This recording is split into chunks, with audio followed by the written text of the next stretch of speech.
Ahora seguimos de una vez con la exposición del doctor Juan Fernando Buguet. Bueno, buenos días para todos. Formalmente quiero dar la bienvenida a todos los amigos que nos están visitando, como se hizo esta mañana. Agradecerle al doctor Emilio Monzó, presidente de la Cámara de Diputados, que nos da gentilmente este espacio para poder compartir estas reflexiones que hasta aquí han sido muy positivas y nos van abriendo interrogantes, ¿no? De hecho, recién estábamos hablando con la diputada Smith que vamos a justamente crear una comisión especial dentro del Parlamento que trate la temática del G20, con lo cual vamos a tener un espacio en el cual van a tener presencia todas las expresiones políticas. También quiero decirle que hemos invitado a amigos de los pueblos originarios porque entendemos que el G20 tiene que analizar cuál es la realidad latinoamericana, en donde también ellos tienen mucho para transmitirnos y vieron que hicieron sus exposiciones y sus inquietudes. Nos parecía positivo que estuvieran presentes porque es el sello latinoamericano que va a tener la reunión del G20 y así lo tenemos que encarar. Qué curioso. Esta es la segunda vez que hablo en un encuentro de ODCA y hablo sobre el mismo tema, pero con una diferencia de 11 años. En el 2006 aproximadamente, o 2007, no recuerdo bien la fecha, me tocó hablar también del populismo, pero en Caracas. Ese encuentro que se había hecho en Caracas y que tuvieron la gentileza de invitarme y desarrollarlo como tal. Esta exposición la quiero hacer en homenaje a un amigo que está sufriendo mucho, que es Roberto Enríquez, que gracias a la gentileza del gobierno chileno hoy está resguardado de la barbarie del gobierno venezolano, así que mi corazón está con él y es que él que me hizo recordar de que efectivamente en aquel momento habíamos empezado a desarrollar la temática esta del neopopulismo. Y lo primero que pregunté en esa situación, sabiendo que me estaba escuchando, dado que los servicios del entonces presidente Chávez estaban funcionando a la perfección, en ese hotel en donde estábamos exponiendo, yo me preguntaba por qué Chávez había llegado al poder, que había fallado. Porque cuando hablamos de populismo y neopopulismo, quiere decir que se abre una grieta o se abre un espacio para estos movimientos que propicia esta llegada situaciones preexistentes. ¿Qué pasa con la dirigencia política? ¿Qué pasa con la dirigencia partidaria? Que permite que la sociedad llegue a votar estos movimientos. ¿Qué sucede? Hay un quiebre de algo que lleva a esa situación. Y fue ahí donde yo planteé justamente cuál fue el motivo por qué Chávez llega al gobierno venezolano. ¿Qué mea culpa se tenían que hacer los partidos? ¿Qué mea culpa no tenemos que hacer los partidos de la Argentina cuando llegaron los populismos que excelentemente mi amigo y compañero chileno lo desarrolló y que me evitó entrar en esa parte teórica y esta división entre los neopopulismos tradicionales del neopopulismo radicales o los neopopulismos con vertiente de derecha, le podríamos decir, que es lo que nos ubica. Pero el tema más de los perfiles era por qué, el por qué se llega a eso. También nos ubica en ver cuál es el perfil del votante, por qué mantienen incluso hasta una cierta fidelización con ese votante para poder llegar a este punto.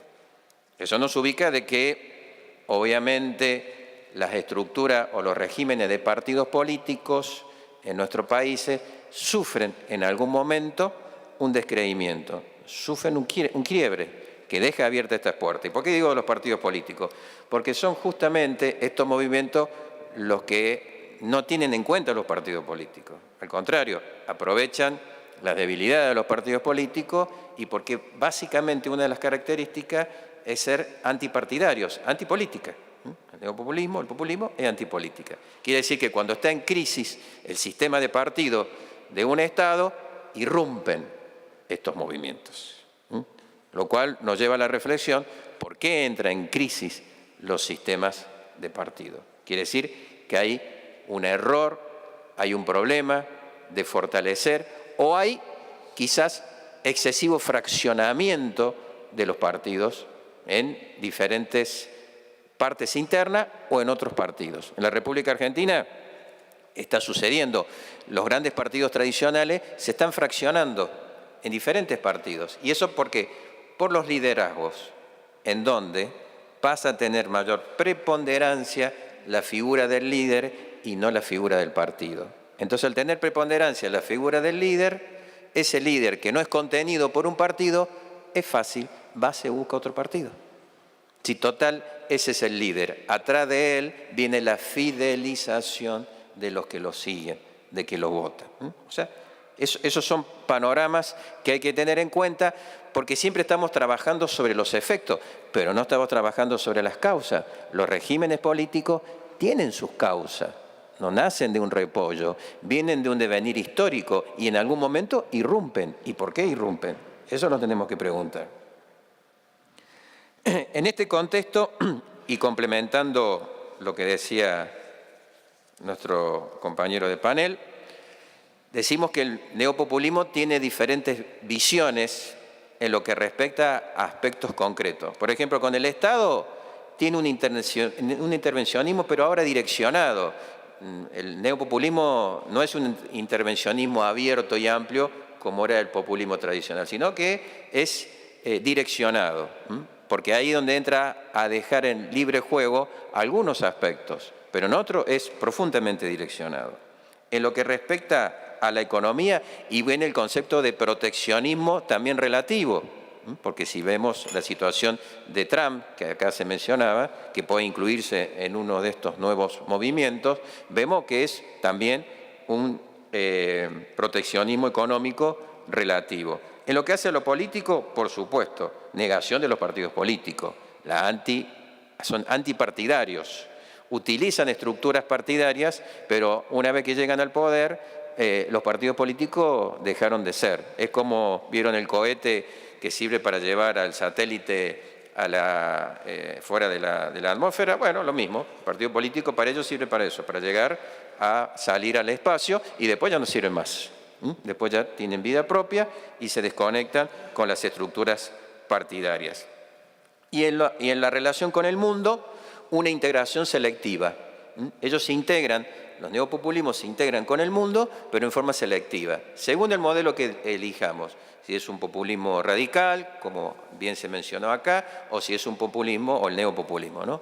El populismo radical tiende a buscar pares, semejantes, y de hecho un poco así nació en algunos perfiles el Mercosur y después se fue reforzando, fue abriendo con otros que mantenían el mismo perfil. Lo mismo sucedió con las otras alianzas regionales que tenemos. Y después existen esos populismos de integración selectiva con países determinados y no con el resto, con lo cual a veces son países que no son de la región, con lo cual también genera toda una suerte de desequilibrio económico regional en ese campo, ¿no? ¿Por qué hacemos referencia a esto? Porque estamos tratando el tema del neopopulismo y de qué manera afecta o de qué manera es una amenaza a lo que se llama la gobernanza global, de que es la temática que nos ocupa básicamente. Por eso es que no me puedo quedar mucho en las causas, sino que tengo que ver ya en el efecto. Pero no hay que olvidarse de las causas, porque parece que los movimientos populistas o neopopulistas son cíclicos, aparecen y desaparecen.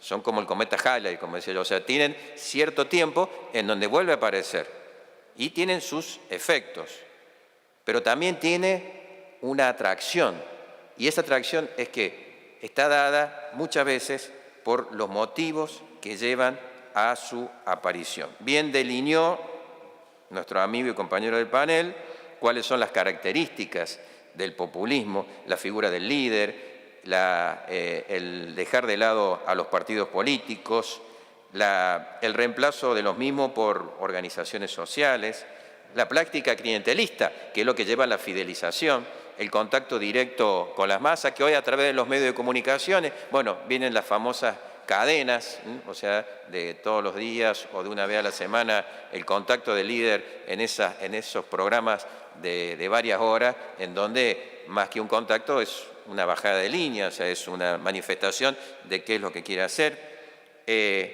La devoción al realismo, o sea, a lo coyuntural, despojado de toda ideología. Lo atinente a la búsqueda constante de un enemigo. Siempre hay que encontrar un enemigo. El populismo siempre trata de buscar a alguien como para ponerlo como foco del problema. Y en nuestro país le llamamos la famosa grieta, ¿no? O está de un lado o está del otro. Así fue planteado por los dos populismos. Por los dos populismos. Entonces, en ese esquema es donde nos encontramos con situaciones que siempre hay que buscar a alguien que sirva para aglutinar a lo que se dice comúnmente a la tropa, aglutinar a los que están dentro de una misma línea, para fortalecer y luego justificar las actitudes que se llevan adelante. Bien, ¿cuáles son? Yo brevemente quise poner algunas de las causas porque no podía hablar del efecto, no puedo hablar de la gallina sin hablar del huevo, o sea, así, esto es sencillo.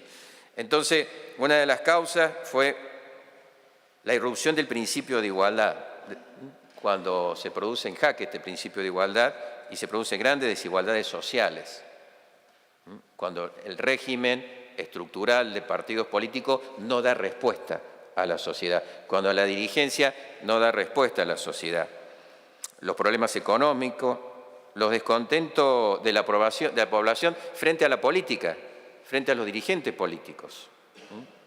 El descreimiento de las instituciones, cuando la justicia no funciona, cuando el Parlamento no funciona, cuando realmente las organizaciones que están para fortalecer la institucionalidad no funcionan, la gente reacciona. La gente tiene que buscar a alguien que le dé una salida. El problema también de la generación de riqueza y su distribución es también otro de los elementos cuando se producen los grandes bolsones de pobreza, cuando no se atiende adecuadamente esas situaciones y abre la puerta para que aparezcan, como yo llamo, los ismos, los personalismos, que da la posibilidad de que la persona, el individuo se sienta representado. Como decimos acá en la Argentina, canalizar la bronca. Cuando hay bronca, cuando hay indignación, buscan las salidas rápidas, las soluciones rápidas. Es muy propio de los latinos, soluciones rápidas, espasmódicas, ya. No trabajar en el tiempo, no fortalecer las instituciones. Ese es un rasgo característico que también tenemos mucho de culpa la dirigencia política, que no sabemos hacer la docencia para lograr esa permanencia de las instituciones en el tiempo. Y por supuesto, yo entiendo de que hay populismo a medida de cada pueblo, a la medida de cada pueblo. Los regímenes políticos son como los trajes. El traje está hecho a la medida del cuerpo de la persona.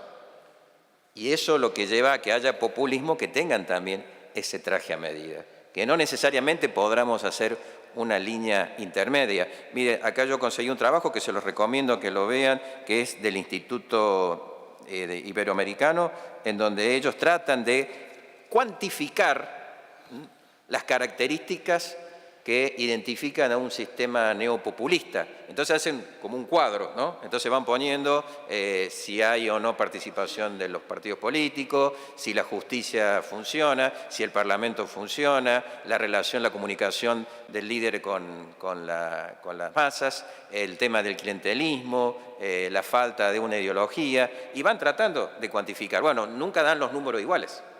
¿Por qué? Porque justamente la realidad pinta de que cada pueblo tiene su régimen político. Por eso digo que los populismos no son tropas de ocupación, no son extraterrestres que irrumpieron en un momento dado en un pueblo, sino que es fruto del pueblo, es la expresión popular. Y si esa expresión popular aparece en un momento, hay que preguntarse el por qué. ¿Y por qué permanecen en el tiempo después?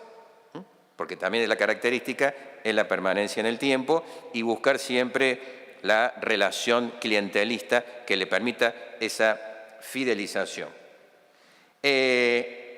Por eso nos preguntamos cuál es la causa y el porqué del votante populista. La causa o el porqué del votante populista. Nosotros estamos en procesos electorales ahora, justamente en la Argentina. Y la expresidenta Fernández de Kirchner se presenta en la provincia de Buenos Aires. A pesar de su perfil negativo en las encuestas generales, todos los encuestadores coinciden de que tiene un núcleo duro de votantes fidelizados que ya los tiene y que por más que hagan lo que hagan los otros candidatos para poder atraer ese núcleo duro, no pueden penetrar, no pueden entrar.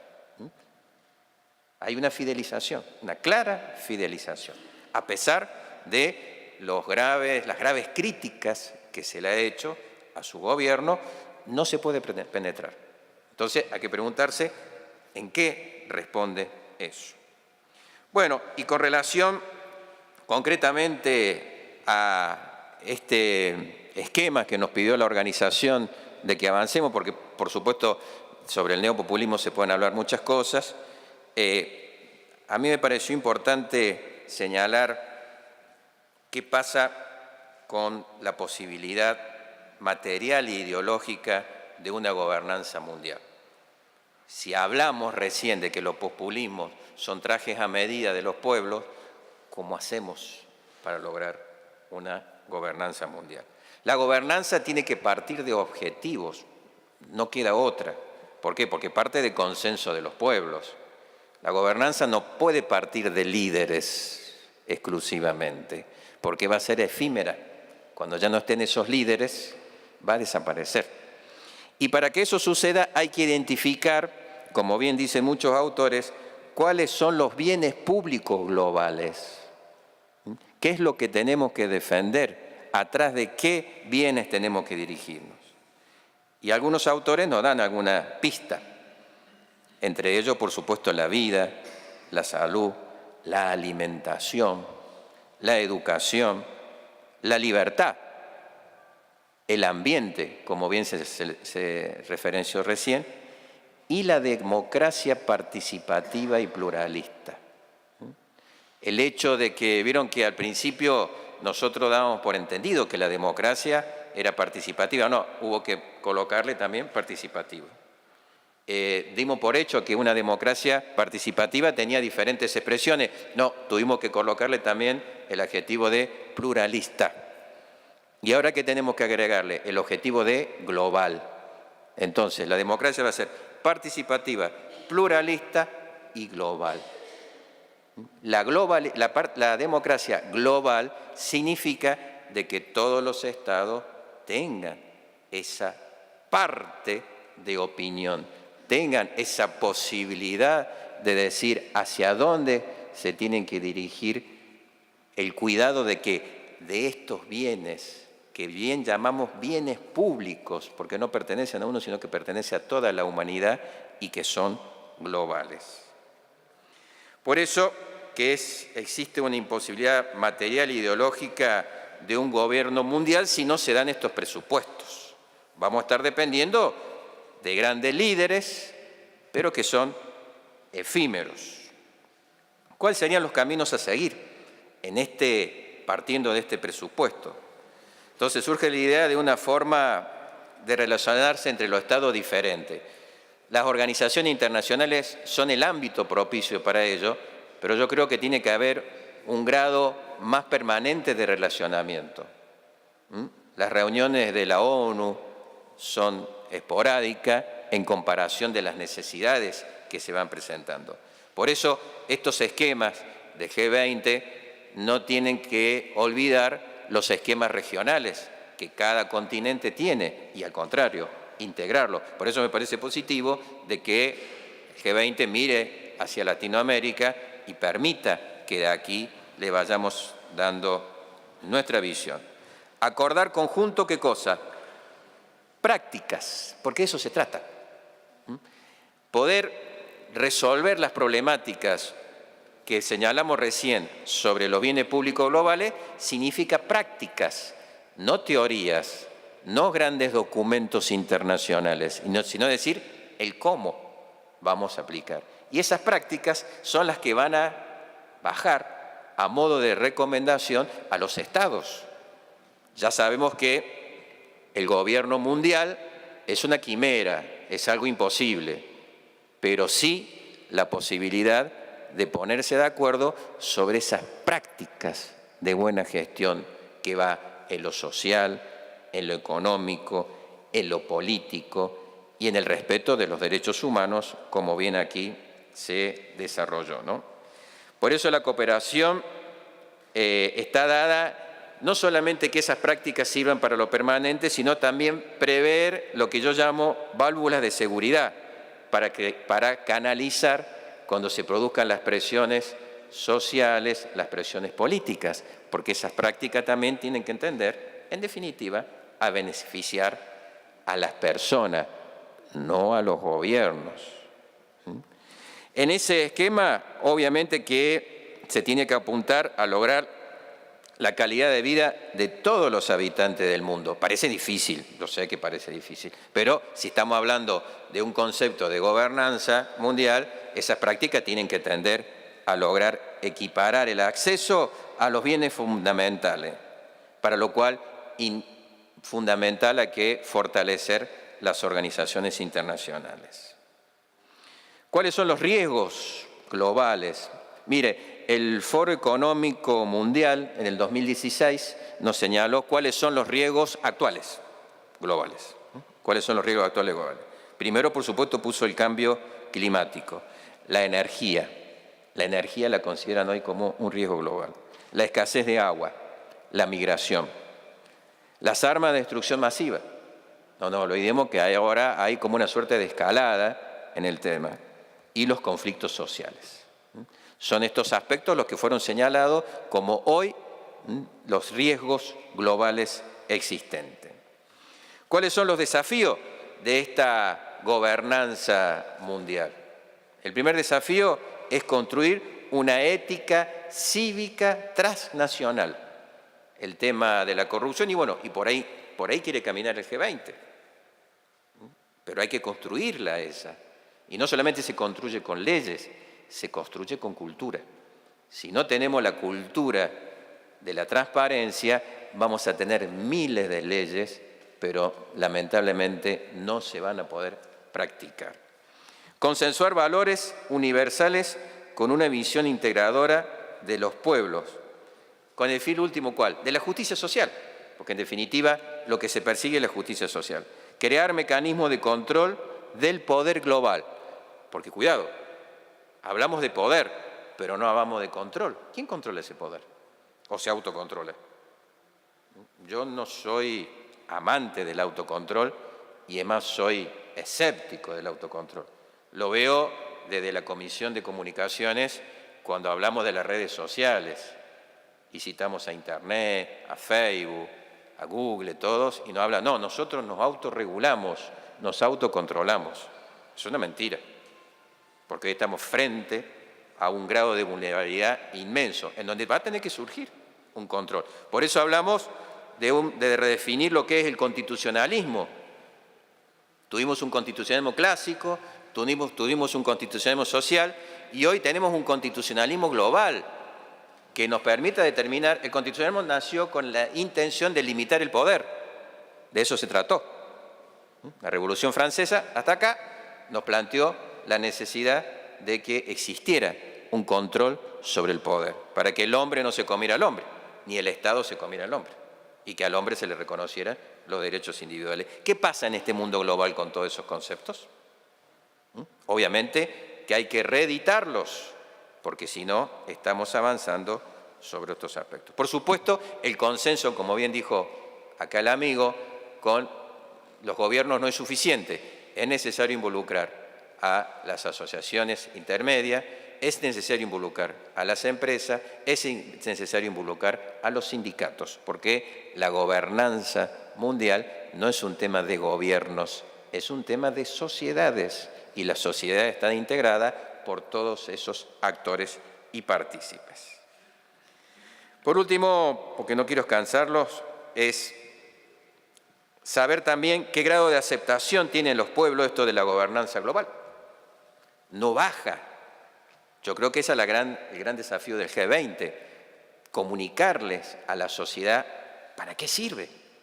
Si es la sociedad, no los gobiernos, los que van a tener que buscar esto de una gobernanza o de las prácticas. Si nosotros no bajamos este mensaje a la sociedad, también va a tener el riesgo de que fracase, de que naufrague. Desde esta perspectiva, ¿qué puede aportar el humanismo cristiano a todo esto? Porque hasta ahora es interesante ver las practicidades, es interesante ver las realidades, pero ¿qué podemos aportar a aquellos que estamos levantando las banderas del humanismo cristiano para tener en cuenta? Porque bien lo señaló Cornelia hace un rato, hay corrientes liberales que tienen concepciones economistas puras y que la gobernanza global significa plata, significa dividendo, significa acumulación de riquezas, mayor acumulación de riquezas.